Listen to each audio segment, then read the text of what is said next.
میرے بھائیوں، قرآن مجید میں 21واں پارے میں سورۃ لقمان ہے. اس میں اللہ تبارک و تعالیٰ نے حضرت لقمان علیہ السلام جو اللہ کے بہت نیک بندے تھے ان کا ذکر فرمایا ہے.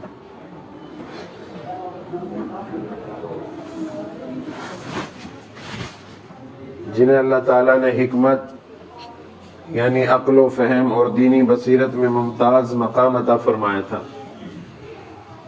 اللہ تبارک و تعالیٰ قرآن مجید میں کسی عام آدمی کا تذکرہ نہیں فرماتا بلکہ خاص لوگوں کا تذکرہ فرماتا ہے. جیسے حضرت لقمان علیہ السلام یہ اللہ کے بہت خاص اور نیک بندے تھے. ان کا تذکرہ اللہ نے 21ویں پارے میں سورہ لقمان میں ان کے نام سے ایک سورت اللہ نے بنائی اور اس سورت کا نام ہی سورہ لقمان رکھا. اس میں ان کی دینی بصیرت عقل و فہم کا تذکرہ کیا ہے. فرمایا تھا ان سے کسی نے پوچھا تمہیں یہ عقل و شعور کس طرح سے ملی؟ تمہیں جو یہ عقل اور اتنا بلند مرتبہ ملا یہ کس وجہ سے ملا، کیسے ملا؟ تو انہوں نے بتایا سچ بولنے سے. ایک بات تو یہ بتائی کہ سچائی پر میں رہتا تھا، سچ بولتا تھا، اس لیے اللہ نے مجھے یہ بلند مقام عطا فرمایا. جتنا آپ سچ بولو گے لوگوں کے درمیان آپ کی عزت بڑھے گی اور اللہ کے بھی آپ قریب ہو جاؤ گے. اور جتنا آپ جھوٹ بولو گے مخلوق بھی آپ سے نفرت کرے گی، اللہ بھی آپ سے نفرت کرے گا، اور جو آپ کے ساتھ فرشتے ہیں وہ بھی جھوٹ کی سڑاند اور بدبو کی وجہ سے آپ سے میل و دور چلے جائیں گے. تو لقمان علیہ السلام نے بتایا کہ سچ بولنے کی وجہ سے مجھے اللہ نے یہ مرتبہ عطا فرمایا اور امانت کو پورا ادا کرنے کی وجہ سے. یہ زندگی ہمارے پاس امانت ہے، یہ آنکھیں ہمارے پاس امانت ہیں. ایک امانت ہوتی ہے میں نے آپ کے پاس کوئی سامان رکھا اور یہ کہ زندگی امانت ہے ہمارے پاس، تو امانت میں خیانت نہ کرنا. پورا جب بھی وہ آدمی مطالبہ کرے کہ میری امانت کو میرے لیے واپس کر دو تو اس کی امانت پوری جوں کی تو ادا کر دی جائے. نبی صلی اللہ علیہ وسلم کے پاس مکہ میں بہت سارے لوگوں کی امانت رکھی رہتی تھی اور وہ لوگ رکھواتے تھے جو اسلام نہیں لے کر آئے تھے، ایمان نہیں لے کر آئے تھے، اسلام میں نہیں تھے، لیکن آپ کو سچا مانتے تھے، آپ کو امین کہتے تھے. اور جب آپ مکہ سے جانے لگے مدینہ ہجرت کر کے مدینہ کی طرف تو آپ اپنے خلیفہ چوتھے نمبر کے حضرت علی سے فرما کر گئے تھے کہ میرے پاس فلاں آدمی کی جو مکہ کے رہنے والے ہیں ان کی امانتیں رکھی ہیں، آپ یہ امانتیں ان کی واپس کر دینا. آپ نے امانتوں کا اتنا خیال رکھا. تو کسی کی کوئی بھی چیز اگر ہمارے پاس ہے اور وہ ہم سے مطالبہ کر رہا ہے تو اس کو فوراً ادا کر دیں. اگر ہمارے پاس اس وقت موجود ہے، اگر نہیں ہے تو آپ جو ہے اس کی مہلت لے لیں. اور آپ کے دل میں ہے کہ میں ادا کروں گا لیکن ادا نہیں ہو رہی ہے تو مہلت دینے والے کو بھی ثواب ملے گا، آپ کو بھی اللہ ثواب دے گا، کیونکہ آپ کوشش کر رہے ہیں اس کے باوجود ادا نہیں کر پا رہے. ایک ہوتا کوشش ہی نہیں کرنا. تو امانتوں کو پورا ادا کریں اور بے فائدہ بے ضرورت باتوں سے پرہیز کرنا. یہ 3 بات بتائی حضرت لقمان علیہ السلام نے. ہمارے لیے یہ نصیحت ہے، قرآن میں اللہ نے ان کا ذکر فرمایا ہے.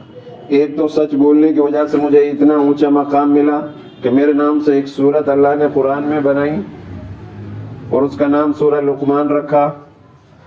سچ بولنے کی وجہ سے یہ مرتبہ مجھے ملا. دوسرا امانتوں کو پورا ادا کرنے کی وجہ سے ملا. تیسرا بے ضرورت باتوں سے پرہیز کرنے کی وجہ سے مجھے یہ مقام ملا. تو ہماری بات جو ہو حکمت سے بھری ہوئی ہو، بے ضرورت ہم نہ بولیں. 2 آدمیوں کی بات چل رہی ہے اور ہم وہاں پہنچے تو جب تک ان کی بات ختم نہ ہو جائے ہم اپنی بات شروع نہ کریں. بے ضرورت بے فائدہ بولنا. نبی صلی اللہ علیہ وسلم اکثر خاموش رہا کرتے تھے. ہم بہت زیادہ بولتے ہیں.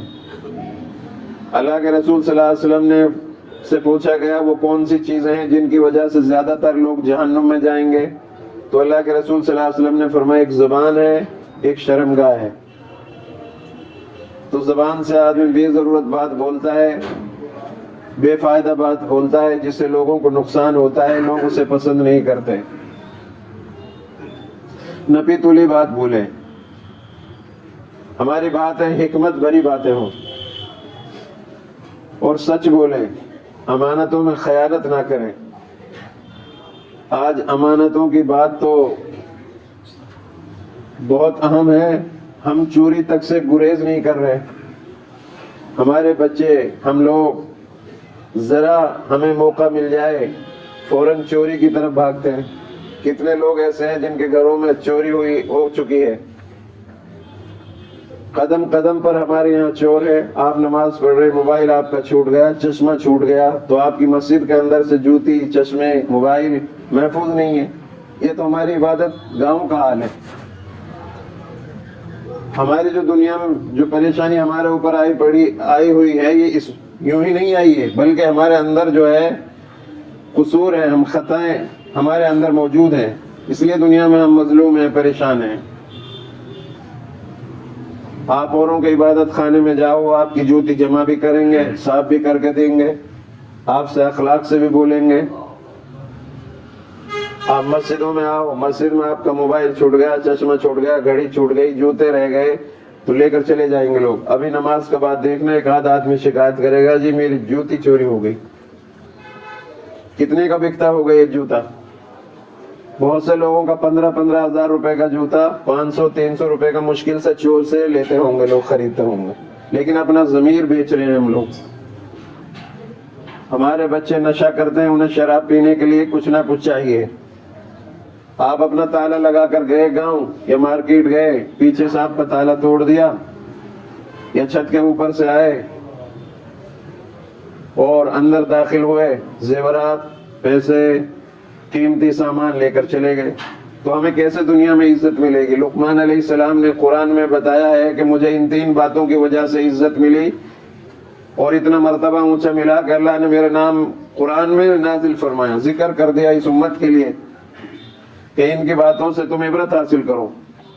ان سے پوچھا گیا کہ تمہیں یہ عزت اور مرتبہ کس لیے ملا؟ جو سچ بولنے سے، امانت کو ادا کرنے سے، بے ضرورت بے فائدہ بات کرنے سے۔ میں بے ضرورت بے فائدہ بات نہیں کرتا، میں بے ضرورت باتوں سے پرہیز کرتا ہوں، اس لیے اللہ نے مجھے یہ مرتبہ عطا فرمایا۔ اگر ہم بھی ان پر عمل کریں گے تو اللہ ہمیں بھی اونچا مقام دنیا کے اعتبار سے اور آخرت کے اعتبار سے عطا فرمائے گا۔ اور خاموشی کی وجہ سے پھر ان کی اللہ تبارک و تعالیٰ قرآن میں چند نصیحتوں کو بیان فرما رہا ہے جو انہوں نے اپنے بیٹے کو کی تھی۔ حضرت لقمان علیہ السلام نے اپنے بیٹے کو یہ نصیحت فرمائی جن کو اللہ نے قرآن میں ذکر فرمایا۔ یہ پہلی امتوں کے کوئی آدمی تھے، اس میں اختلافی نبی تھے، بعض کہتے ہیں یہ نبی تھے، بعض کہتے ہیں نبی نہیں تھے، اللہ والے آدمی تھے۔ اور قرآن میں اللہ کسی عام آدمی کا ذکر نہیں کرتا، خاصی آدمی کا ذکر کرتا ہے۔ تو انہوں نے اپنے بیٹے کو کیا نصیحت کی؟ فرمایا ہے میرے بیٹے، اللہ کے ساتھ کسی کو شریک مت ٹھہرانا۔ ہمیشہ یاد رکھو اللہ ایک ہے، اللہ کے سوائے کوئی عبادت کے بندگی کے لائق نہیں ہے، وہی اکیلا ہے، سدا سے ہے، سدا رہے گا۔ بیوی بچے ماں باپ اس کے نہیں ہیں، اس نے اپنی حکمت اور قدرت سے تمام چیزوں کو بنایا، چاند اور سورج کو بنایا، یہ اپنے راستوں سے چلتے رہیں گے قیامت تک جب تک اس کا حکم ہوگا۔ جب اس کا حکم نہیں ہوگا تو یہ اپنا کام کرنا بند کر دیں گے۔ ہم لوگ اللہ کے سوائے کسی اور کو اللہ کی خدائی میں شریک نہ سمجھیں، حتیٰ کہ محمد صلی اللہ علیہ وسلم بھی خدا کی خدائی میں شریک نہیں ہے۔ آپ کا مقام الگ ہے، آپ اللہ کے پیغمبر ہیں، خدا کے بعد آپ کا مرتبہ ہے، لیکن آپ صلی اللہ علیہ وسلم خدا کی خدائی میں شریک نہیں ہیں۔ یہ یقین ہمیں اپنے دلوں میں بیٹھانا ہے۔ سب سے زیادہ محبت اللہ کی ذات سے کرنی ہے، سب سے زیادہ بیوی بچوں سے، مال و متاع سے محبت، اپنی اولاد سے، سب چیزوں سے زیادہ اللہ کے نبی صلی اللہ علیہ وسلم سے محبت پیدا ہو، تبھی ہم مسلمان ہوں گے۔ تو اپنے بیٹے سے انہوں نے کہا اے میرے بیٹے اللہ کے ساتھ کسی کو شریک مت کرنا، کیونکہ شرک سب سے بڑا ظلم ہے۔ ان الشرک لظلم عظیم، شرک جو ہے سب سے بڑا ظلم ہے۔ ہر گناہ کو اللہ معاف کر دے گا، ہر گناہ کی معافی ہے اللہ کے یہاں، لیکن شرک کی معافی نہیں ہے۔ شرک کی وجہ سے انسان کو اجازت نہیں ہے کہ وہ بیت اللہ جائے۔ آپ شرک کرنا بند کرو، لا الہ الا اللہ محمد رسول اللہ پڑھو، آپ بیت اللہ جا سکتے ہو۔ شرک کی گندگی اور کفر کی گندگی اتنی بری ہے کہ اس کی سڑان اور اس کی بدبو جو ہے یہ گوارا نہیں اللہ تعالیٰ کے گھر کے پاس جائے شرک لے کر کے۔ بہرحال ہم لوگ شرک سے پرہیز کریں، کیونکہ شرک سب سے بڑا ظلم ہے۔ اور ان کی نصیحت انہوں نے اپنے بیٹے سے فرمایا ماں باپ کے ساتھ اچھا سلوک کرنا۔ میرے بھائیوں، آپ صلی اللہ علیہ وسلم کے پاس یمن سے چل کر ایک صاحب آئے، آپ جنگ میں جا رہے تھے کسی میں جہاد کے لیے، تو ایک اس صاحب نے کہا کہ جی میں بھی جنگ میں جانا چاہتا ہوں آپ کے ساتھ۔ آپ نے فرمایا کہاں سے آئے ہو؟ کہ یمن سے چل کر آیا ہوں۔ آپ نے فرمایا کوئی گھر میں تمہارے ہے وہاں والدین میں سے؟ انہوں نے کہا میری ماں زندہ ہے۔ آپ نے ان سے فرمایا کہ جاؤ یمن میں واپس جا کر اپنی ماں کی خدمت کرو، یہ جہاد میں جانے سے افضل ہے۔ یہ ماں اور باپ، میں کئی بار کہتا ہوں آپ حضرات کو، یہ ماں اور باپ دو فیکٹری ہیں دعا کی۔ جس دن ماں نہیں رہے گی، باپ نہیں رہے گا، مستقل اللہ کی رحمتیں آپ کے اوپر سے ہٹ جائیں گی۔ ہم لوگ مولانا سے کہتے ہیں، امام صاحب سے کہ دعا کر دو، حضرت جی سے کہیں گے دعا کر دو، لیکن ماں باپ سے نہیں کہتے۔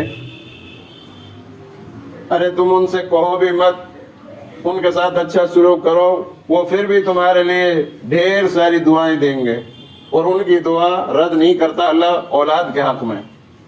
مولوی کی دعا رد ہو سکتی ہے، امام کی دعا رد ہو سکتی ہے، لیکن ماں باپ کی دعا اولاد کے حق میں رد نہیں ہو سکتی۔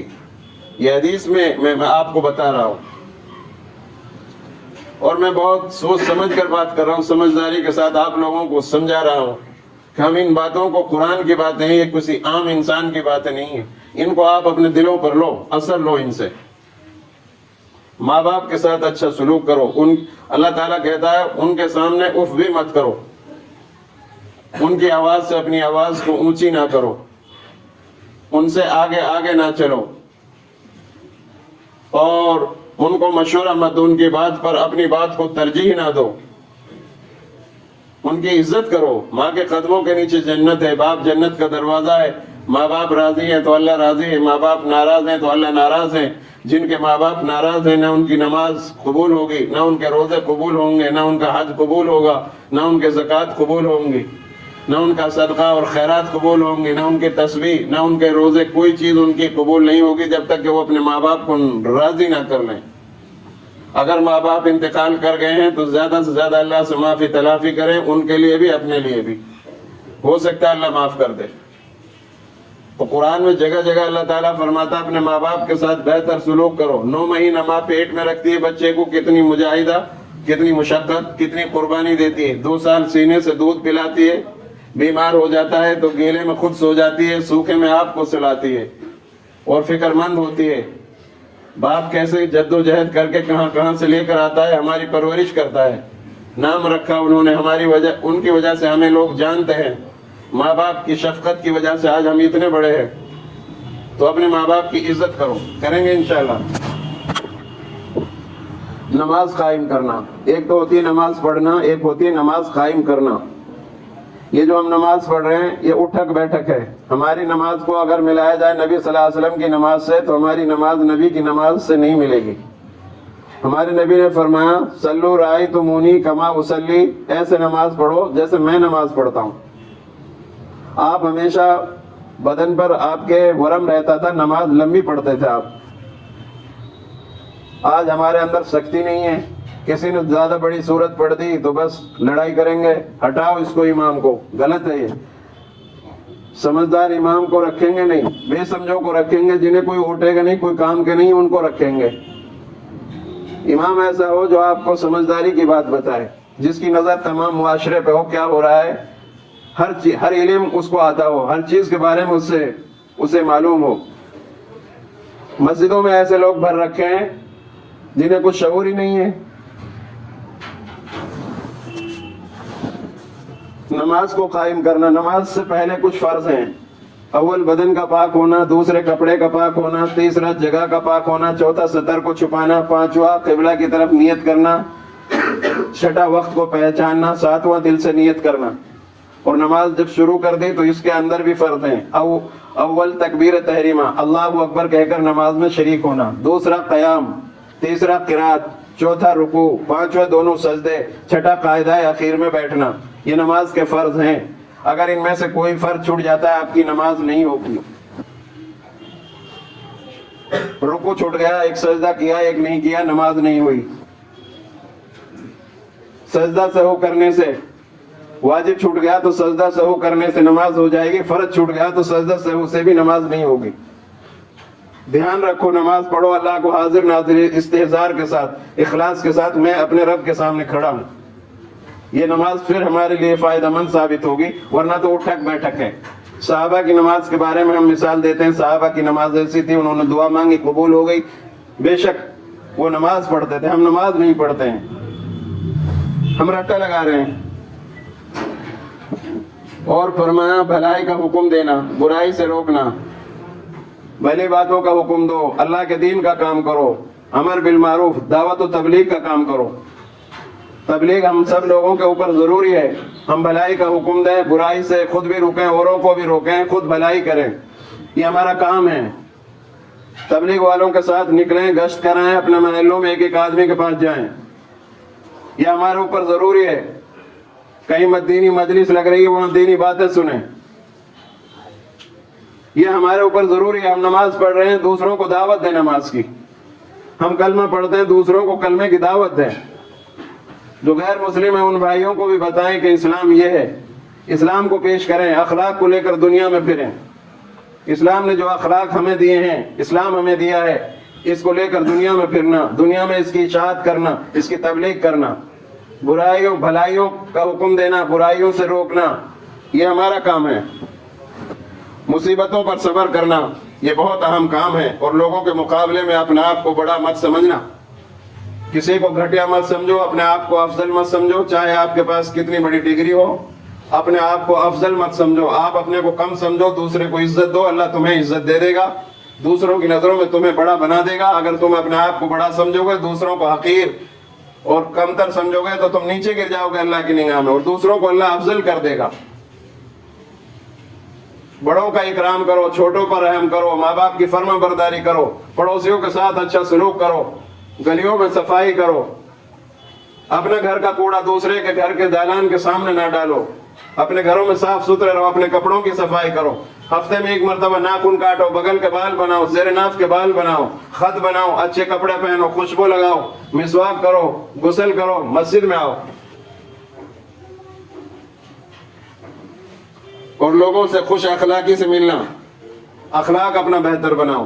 ہمارے نبی نے فرمایا تم سب میں بہتر وہ لوگ ہیں جن کے اخلاق اچھے ہیں، تم سب میں بہتر وہ لوگ ہیں جو اپنے گھرانے کی عورتوں کے ساتھ اچھا سلوک کریں۔ یہ سورہ لقمان کی باتیں میں نے آپ کو بتائی، یہ وقت زیادہ ہو رہا ہے اس لیے میں اس کو ادھورا ہی چھوڑ رہا ہوں، اگر آئندہ جمعے میں موجود رہا تو آئندہ جمعے میں اس کو پورا کروں گا۔ میری آپ سے درخواست ہے ہم اپنے ماں باپ کی فرما برداری کریں، آپس میں محبت سے رہیں، لڑائی جھگڑوں سے دور رہیں، چوری سے، جھوٹ سے، غیبت سے، چغل خوری سے، ایک دوسرے کی برائی کرنے سے باز رہیں، مل جل کر رہیں، امن کی بات کریں، لڑائی جھگڑے نہ کریں، غلط کام کرنے والوں کا ساتھ نہ دیں، نمازوں کی پابندی کریں۔ حالات دیکھ رہے ہیں مسجدوں کو اب جو ہے ٹارگیٹ بنایا جا رہا ہے، اور کہہ رہے ہیں کہ جو امام صاحب جمعے میں بیان کرتے ہیں اس کی اجازت لینی ہوگی۔ علماء کے اوپر خاص طور سے دھیان دیا جا رہا ہے کہ یہ ان کو صحیح باتیں بتاتے ہیں، ان کو چوکنا کر رہے ہیں، ان کو جگا رہے ہیں۔ مولاناؤں کے بارے میں ان لوگوں کی یہ سوچ ہے۔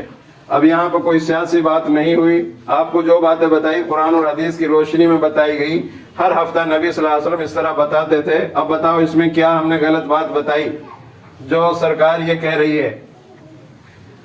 جہاں بھی پٹ رہے ہیں ہم ہی لوگ پٹ رہے ہیں، اور ہمارے بغیر ان لوگوں کو چارہ نہیں ہے. جب بھی کوئی بات ہوتی ہے مسجدوں کے سامنے نعرہ بازی کرتے ہیں. میں ان کے لیے اللہ سے دعا کرتا ہوں اللہ ان کو مسجدوں میں آنے والا بنا دے.